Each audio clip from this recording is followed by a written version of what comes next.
ಕೊಡುವಾಗ ಕೋಲಾರ ಜಿಲ್ಲೆಯಲ್ಲಿ ಟೊಮೊಟೊ ಪ್ರತಿ ವರ್ಷ ಎಷ್ಟು ಟನ್ ಬೆಳೀತಾರೆ, ಅದರಲ್ಲಿ ಎಷ್ಟು ಇಳುವರಿ ಅಂತ ಕೊಟ್ಟಿದ್ದಾರೆ.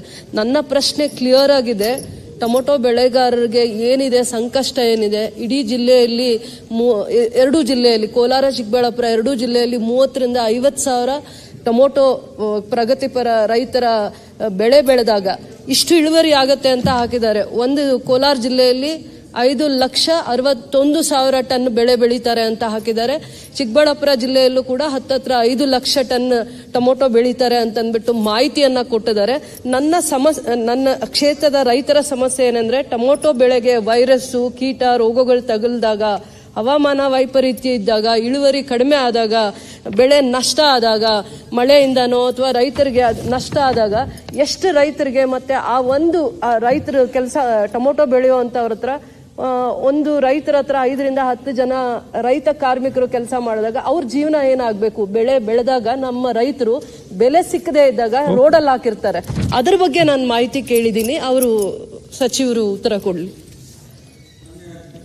ಅಧ್ಯಕ್ಷರೇ, ಅವ್ರು ಕೇಳಿರ್ತಕ್ಕಂಥದ್ದು ಸರಿ ಇದೆ. ಉತ್ತರ ಡೀಟೇಲ್ ಕೊಟ್ಟಿದ್ದಾರೆ, ಮಂತ್ರಿಯವರು ಇಲ್ಲ. ಬಟ್ ಆದರೆ ಟೊಮೊಟೊ ಕೆಲವೊಮ್ಮೆ ನಮ್ಮ ಕೋಲಾರ, ಮಂಡ್ಯ ಇಲ್ಲೆಲ್ಲ ಸರ್ವೇ ಸಾಮಾನ್ಯವಾಗಿ ರೇಟ್ ವ್ಯತ್ಯಾಸ ಆದಾಗ ಸಂಪೂರ್ಣವಾಗಿ ಭಾಳಷ್ಟು ತೊಂದರೆಗೀಡಾಗ್ತಕ್ಕಂಥ ರೈತರನ್ನ ನಾನು ಸಹ ಸ್ವತಃ ನೋಡಿದ್ದೀನಿ. ಆದರೆ ಮೇಡಮ್ ಏನು ಹೇಳಿದ್ದಾರೆ ರೂಪಾ ಅವರು, ನಾವೀಗ ಅದಕ್ಕೆ ಪರಿಹಾರ ಒಂದು ಆ ಕಾಯಿಲೆಗೆ ನಿಯಂತ್ರಣ ಮಾಡಲಿಕ್ಕೆ ಏನು ಬೇಕೋ ಸಂಶೋಧನಾ ಇಲಾಖೆಯಿಂದ, ನಮ್ಮ ತೋಟಗಾರಿಕೆ ಸಂಶೋಧನಾ ಕೇಂದ್ರದಿಂದ ನಾವು ಮುಂದಿನ ದಿನಗಳಲ್ಲಿ ಅದನ್ನು ನಿಯಂತ್ರಣ ಮಾಡಲಿಕ್ಕೆ ಏನು ಬೇಕೋ ಅದನ್ನು ಆಗಲೇ ಸೂಚನೆ ಕೊಟ್ಟಾಗಿದೆ. ಇನ್ನು ಅವರಿಗೆ ಇಲ್ಲೇ ಡೈರೆಕ್ಟ್ರು ಇದ್ದಾರೆ, ಸೆಕ್ರೆಟರಿ ಇದ್ದಾರೆ, ಸೂಚನೆ ಕೊಟ್ಟು ಕೋಲಾರ ಇರ್ಬೋದು, ಚಿಕ್ಕಬಳ್ಳಾಪುರ ಇರ್ಬೋದು, ಇನ್ನು ಯಾವುದೇ ಜಿಲ್ಲೆಯಲ್ಲಿ ಇರ್ಬೋದು, ಟೊಮೊಟೊಗೆ ಈ ಕಾಯಿಲೆ ಬರ್ತಕ್ಕಂಥದ್ದನ್ನ ನಿಯಂತ್ರಣ ಮಾಡಲಿಕ್ಕೆ ಏನು ಬೇಕೋ ಕ್ರಮವನ್ನು ಸೀರಿಯಸ್ ಆಗಿ ತಗೋತೀವಿ. ಬಟ್ ಈ ಹವಾಮಾನ ವ್ಯತ್ಯಾಸದಿಂದ ಆಗ್ತಕ್ಕಂಥ ವ್ಯತ್ಯಾಸದಿಂದ ರೇಟು ಭಾಳ ಕಡಿಮೆ ಆಗಿದೆ ಅಂತ ಹೇಳಿದ್ದಾರೆ. ರೇಟ್ ಕಡಿಮೆ ಇದರಲ್ಲಿ ಜಿಲ್ಲಾಧಿಕಾರಿಗಳ ಅಧ್ಯಕ್ಷತೆಯಲ್ಲಿ ಟಾಸ್ಕ್ ಫೋರ್ಸ್ ಇದೆ. ಅವರು ಅದನ್ನು ತೀರ್ಮಾನ ತಗೊಂಡು ನಮ್ಮ ಸರ್ಕಾರಕ್ಕೆ ಕಳಿಸ್ಬೇಕಾಗತ್ತೆ. ಸರ್ಕಾರ ಸಬ್ ಕಮಿಟಿಗೆ ತಂದು ಇಲ್ಲಿಂದ ನಾವು MIS ಅಂತೇಳಿ ಒಂದು ಸ್ಕೀಮ್ ಇದೆ, ಅದ್ರ ಮೂಲಕ ಬೆಂಬಲ ಬೆಲೆಯನ್ನು ಕೊಟ್ಟು ಖರೀದಿ ಮಾಡಲಿಕ್ಕೆ ನಾವು ಕೇಂದ್ರ ಸರ್ಕಾರಕ್ಕೆ ಬರೀಬೇಕಾಗತ್ತೆ. ಬಹುಶಃ ಇನ್ನೂ ಟಾಸ್ಕ್ ಫೋರ್ಸಿಂದ ಬರದೇ ಇರೋದ್ರಿಂದ ಬಹುಶಃ ಅದನ್ನು ಬೆಳೆಗೆ ಏನು ಅದು ವ್ಯತ್ಯಾಸ ಆಗಿದೆ ಅದನ್ನು ಸರಿಪಡಿಸ್ಲಿಕ್ಕೆ ನನ್ನ ಮಂತ್ರಿಗಳು ಬರ್ತಾರೆ, ಮಾತಾಡ್ತೀನಿ. ಅಧಿಕಾರಿಗಳ ಜೊತೆಲೂ ಮಾತಾಡಿ, ಮೇಡಮ್ ಜೊತೆಲೂ ಮಾತನಾಡಿ, ಸೊ ನಾವು ಏನು ಬೆಂಬಲ ಬೆಲೆ ಕೊಡ್ಲಿಕ್ಕೆ ಸಾಧ್ಯ ಅನ್ನೋದ್ರ ಬಗ್ಗೆ ಚರ್ಚೆ ಮಾಡಿ ನಾನು ಅದನ್ನು ಸರಿಪಡಿಸೋ ಪ್ರಯತ್ನ ಮಾಡ್ತೀನಿ.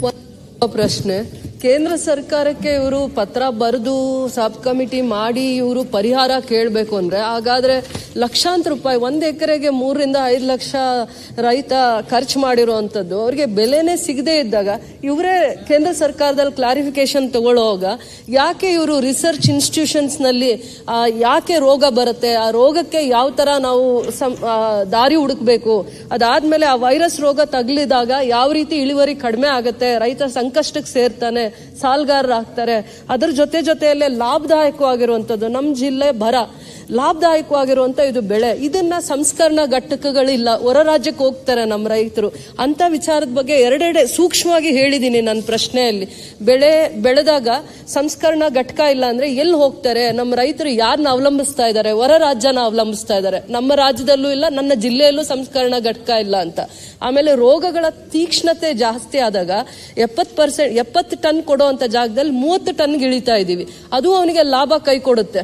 ಬೆಳೆಯೋದೇ ಬರಗಾಲದಲ್ಲಿ, ಮಳೆ ಇಲ್ಲದೆ ಇದ್ದಾಗ, ನೀರಿನ ಸವಲತ್ತೇ ಇಲ್ಲದೆ ಇದ್ದಾಗ ನನ್ನ ರೈತ ಅಂತ ಸಂಕಷ್ಟದಲ್ಲಿ ಇಂಥ ಲಾಭದಾಯಕವಾಗಿರೋ ಬೆಲೆ ಬೆಳೀತಾ ಇದ್ದಾಗ ಆ ಬೆಳೆಗೆ ಬೆಲೆ ಸಿಗದೆ ಇದ್ದಾಗ ಅವನು ಎಷ್ಟು ಕಷ್ಟಕ್ಕೆ ಸಿಕ್ಕಾಕೋತಾನೆ. ಯಾಕೆ ಕೇಂದ್ರ ಸರ್ಕಾರಕ್ಕೆ ಯಾಕೆ ನಾವು ಕೇಳಬೇಕು? ರೋಗ ಲಕ್ಷಣಗಳನ್ನ ಕಡಿಮೆ ಮಾಡೋದಕ್ಕೆ ರೋಗ ನಿರೋಧಕ ತಳಿಗಳನ್ನ ತರುವಂಥದ್ದು, ಸಂಸ್ಕರಣಾ ಘಟಕಗಳಿಗೆ ಪ್ರೋತ್ಸಾಹ ಕೊಡುವಂಥದ್ದು, ನರ್ಸರಿ ಕಾಯ್ದೆಯನ್ನ ತಂದು ನರ್ಸರಿಗಳನ್ನ ನಿಯಂತ್ರಣ ಮಾಡೋದು. ಯಾಕಂದ್ರೆ ಒಬ್ಬ ರೈತ ನರ್ಸರಿಗೆ ಹೋಗ್ತಾನೆ, ಯಾವ ನರ್ಸರಿಯಲ್ಲಿ ಅವನಿಗೆ ಅದು ಸಸಿ ಕೊಡ್ತಾರೆ ಅದನ್ನ ನಂಬ್ತಾನೆ, ಯಾವ ಕೀಟನಾಶಕಗಳನ್ನ ಹಾಕ್ಬೇಕು ಅಂದ್ರೆ ಅದನ್ನ ನಂಬ್ತಾರೆ. ಅದ್ರ ಬಗ್ಗೆ ಈಗ ಪ್ರಶ್ನೆ ಈಗ ಮೇಡಮ್ ಸರ್ ಕ್ವಶನ್ ನಾನು ಇದು ಲಾಭದ ವಾಣಿಜ್ಯ, it is a commercial crop, ವಾಣಿಜ್ಯ ಬೆಲೆ, ಅದು ತತ್ತರಿಸ್ತಾ ಇದ್ದಾರೆ ರೈತರು. ಎಷ್ಟು ಕುಟುಂಬಗಳು? ಒಂದು ಜಿಲ್ಲೆಯಲ್ಲಿ 30,000 ಕುಟುಂಬಗಳು 2 ಸತಿ ಬೆಳೆ ಬೆಳೀತಾರೆ. ಈಗ ಏನಾಗ್ಬೇಕು? ಸರ್, ಸಂಸ್ಕರಣಾ ಘಟಕಗಳು ಬರಬೇಕು, ಕೋಲ್ಡ್ ಸ್ಟೋರೇಜ್ ನಮ್ಮ ಜಿಲ್ಲೆಗೆ ಬರಬೇಕು, ನಮ್ಮ ಕೋಲಾರ ಜಿಲ್ಲೆಗೆ ಬರಬೇಕು. ಅವರು ಹೊರ ರಾಜ್ಯಕ್ಕೆ ಹೋಗ್ಬಾರ್ದು ನಮ್ಮ ರೈತರು. ಅದಾದ್ಮೇಲೆ ವೈರಸ್ ಬರ್ತಾ ಇದೆ ಸರ್, ವೈರಸ್ ಅದು ಎಲೆ ಟೊಮೊಟೊ ಬೆಳೆಯುವಾಗ ಗಿಡದಲ್ಲೇ ಗೊತ್ತಾಗ್ತಾ ಇದೆ. 1 ಎಕರೆಗೆ 70 ಟನ್ ಬೆಳೀತಾ ಇದ್ದು 30 ಎಕರೆಗೆ ಇಳಿದಿದ್ದಾರೆ. ನಿಮಿಷ ಕೂತ್ಕೊಳ್ಳಿ, ಉತ್ತರ ಕೊಡ್ತಾರೆ. ಈಗ ಮಾರ್ಕೆಟ್ ಇಂಟರ್ವೆನ್ಷನ್ ಸ್ಕೀಮ್ ನಲ್ಲಿ ಬರ್ದಿದ್ದಾರೆ ಅವ್ರು already. Government of India proposal ಹೋಗಿದೆ. ನೀವು ಲಾಂಗ್ ಟರ್ಮ್ ಮೆಜರ್ಸ್ ಕೇಳ್ತಾ ಇದ್ದೀರಿ. ಪ್ರೊಸೆಸಿಂಗ್ ಇಂಡಸ್ಟ್ರಿ ಮಾಡಿ ಮತ್ತು ಏನು ರೋಗ ಬರ್ತದೆ ಅದಕ್ಕೆ ಸಂಶೋಧನೆ ಮಾಡಿ ಅಂತೇಳಿ ಖಂಡಿತ ಅದನ್ನ ಮಾಡ್ಸೋಣ. ಜೊತೆಗೆ ಹೋದ್ ಸರ್ತಿ ನಿಮ್ಗೆ ಗೊತ್ತಿದೆ, ಇಡೀ ಟಮಾಟಿಗೆ ಯಾವುದೇ ಬೆಲೆ, ಇಡೀ ಯಾವ ದೇಶದಲ್ಲಿ ಏನೇ ಬೆಳೆದ್ರು ಟಮಾಟಿಗೆ ಬಂದಷ್ಟು ಬೆಲೆ ಬಂದಿಲ್ಲ. ಆ ಸಂದರ್ಭದಲ್ಲಿ ಇದು ನಿಮ್ಗೆ ನೆನಪಾಗ್ಲಿಲ್ಲ. 100-120 ರೂಪಾಯಿ ಕೆಜಿ ಹೋಗಿತ್ತು, ಗೊತ್ತಿದೆ ಅಲ್ಲ ತಮ್ಗೆ, ಹೋದ ವರ್ಷನೇ. ಖಂಡಿತ ಇದ್ರ ಬಗ್ಗೆ ಸಂಶೋಧನೆ ಮಾಡ್ತಕ್ಕಂಥದ್ದು, ರೋಗಿಗೆ ಏನು ಮದ್ದು ಕೊಡ್ಬೇಕು ಅದನ್ನು ಮಾಡ್ತಾರೆ.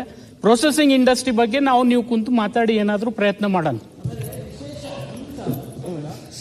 ದಯಮಾಡಿ ಸಂಶೋಧನೆ ನಿರಂತರವಾಗಿ ನಡೆಯುತ್ತೆ ಅಧ್ಯಕ್ಷ. ಸಂಶೋಧನೆ ಏನು ಕ್ಲೋಸ್ ಮಾಡೋದು ಅಥವಾ ಯಾವುದೋ ಒಂದು ದಿವಸ ನಡೆಯೋದಲ್ಲ. ಸಂಶೋಧನಾ ಘಟಕ ನಮ್ಮಲ್ಲಿ ಈಗ ನಿಮ್ಮ ಹೆಸರುಘಟ್ಟದಲ್ಲೂ ಇದೆ. ಸೊ ಬಾಗಲಕೋಟೆನಲ್ಲಿ ವಿಶ್ವವಿದ್ಯಾಲಯ ಇದೆ, ನಿಮ್ಮ ಶ್ರೀನಿವಾಸಪುರದಲ್ಲಿ, ಈ ಪ್ರೈವೇಟ್ ಮುಳುಬಾಗಿಲಲ್ಲಿ, ಇದೆಲ್ಲ ಯಾವುದನ್ನು ನಿಮ್ಮ ನಿರಂತರವಾಗಿ ನಿಯಂತ್ರಣ ಮಾಡಲಿಕ್ಕೆ ಏನು ಕ್ರಮ ತಗೋಬೇಕೋ ಅದ್ರ ಬಗ್ಗೆ ತೋಟಗಾರಿಕೆ ಇಲಾಖೆ ನಿಯಂತ್ರಣವಾಗಿ ಅದನ್ನು ಗಮನ ಹರಿಸುತ್ತೆ. ಬಟ್ ನಿಮಗೆ ಇಳುವರಿ ಕಡಿಮೆ ಆಗಿದೆ, ಮಳೆ ಅಥವಾ ಬೇರೆ ಯಾವುದೋ ಒಂದು ಕಾರಣಕ್ಕೆ ವ್ಯತ್ಯಾಸ ಆಗಿದೆ. ಇದಕ್ಕೆ ರೇಟ್ ಕಡಿಮೆ ಆದಾಗ ರೇಟ್ ಕಡಿಮೆಗೆ ಮಾತ್ರ ನಾವಿದೆಲ್ಲ ವರ್ಷಾನ್ಗಟ್ಲೆ ತಿಂಗಳಾನ್ಗಟ್ಲೆ ಏನು ತಗೊಳ್ಳಲ್ಲ. ಡಿಸ್ಟಿಕ್ ಕಮಿಟಿಯಿಂದ ಕಳಿಸಿದ್ರೆ ನಾವು ಸಬ್ ಕಮಿಟಿ ಮಾಡ್ತೀವೋ ಇಲ್ವೋ ಅಡ್ವಾನ್ಸ್ ಆಗಿ ಲೆಟ್ರ್ ಬರೆದು 4 ದಿವಸ 5 ದಿವಸದಲ್ಲೇ ಆ ತೀರ್ಮಾನಗಳಾಗ್ತವೆ. ಅದರಿಂದ ದಯಮಾಡಿ ನಿಮಗೆ ಇನ್ನೂ ಹೆಚ್ಚಿನ ಮಾಹಿತಿ ಬೇಕಂತಂದರೆ ನಾನು ನಾಳೆ ನಮ್ಮ ಡೈರೆಕ್ಟ್ರನ್ನೇ ನಿಮ್ಮ ಹತ್ರ ಮಾತಾಡ್ಲಿಕ್ಕೆ ಹೇಳ್ತೀನಿ. ನಿಮ್ಮೆಲ್ಲ ಪ್ರಾಬ್ಲಮ್ನು ಸಾಲ್ವ್ ಮಾಡಿ. ಗುರುಮೇಶ್ ಸುರೇಶ್ ಶೆಟ್ಟಿ ಅವರು. ಒಂದು ನಿಮಿಷ ಅಧ್ಯಕ್ಷರೇ, ಮಾಹಿತಿ ಕೊಟ್ಟಿದ್ದಾರೆ, ಅದಕ್ಕೆ ಧನ್ಯವಾದಗಳು. ಜೊತೆಯಲ್ಲಿ ಒಂದ್ಸತಿ ಇದು ಲಾಭದಾಯಕ ಆಗುತ್ತೆ ಅಂದ್ರೆ 2 ಸತಿ ಅವನು ನೆಲ ಕಚ್ಚಿರ್ತಾನೆ ರೈತ. ಮಂತ್ರಿಗೆ ಉತ್ತರ ಕೊಟ್ಟಿದ್ದಾರೆ. ಕಾಪಿ ಸುರೇಶ್ ಶೆಟ್ರೆ. ಸನ್ಮಾನ್ಯ ಅಧ್ಯಕ್ಷರೇ, ಸನ್ಮಾನ್ಯ ವಸತಿ ಸಚಿವರಿಗೆ ಈ ಪ್ರಶ್ನೆ. ಕಳೆದ 3 ವರ್ಷಗಳಿಂದ ಯಾವುದೇ ವಸತಿಯನ್ನ ಕಾಪು ಕ್ಷೇತ್ರಕ್ಕೆ ಒದಗಿಸಲಿಲ್ಲ.